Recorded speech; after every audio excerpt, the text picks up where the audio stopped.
उच्चारण हो गया वो साक्षात नाम हो जाता है, इसलिए मैं उसे बारंबार प्रणाम करूंगा।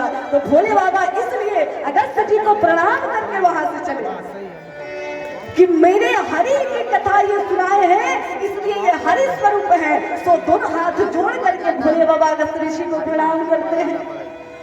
प्रणाम करके सती जी महाराज के साथ वहां से बसा पर बैठकर चल लेते हैं।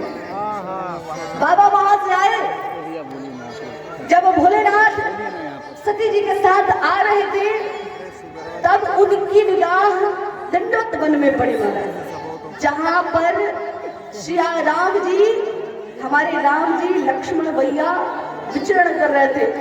लक्ष्मण जी राम जी के पीछे पीछे दौड़ रहे हैं और राम जी बिना हमें इधर उधर भटक रहे हैं, हाय सीता कहकर रो रहे हैं, इधर भाग रहे उधर भाग रहे, सभी जगह विचरण कर रहे। हमारा कहाँ छोड़ के चली गई, अरे मेरी प्रिया कहाँ मुझे छोड़कर चली गई, कहाँ चली गई, कौन ले गया मेरी सीता को।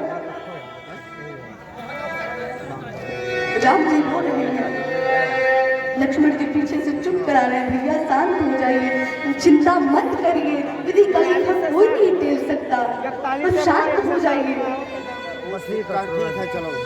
जब ये दृश्य वहां ऊपर से भोले बाबा देखे, भोले बाबा दोनों हाथ जोड़ करके कह रहे हैं, जय हो प्रभु, जय हो सच्चिदानंद जी महाराज की जय। दोनों हाथ जोड़ करके भगवान को सच्चिदानंद कहते हुए प्रणाम किए कि वाह प्रभु आपकी लीला तो बहुत परम प्यारी है। वो का भी काम है, ऐसे है ना,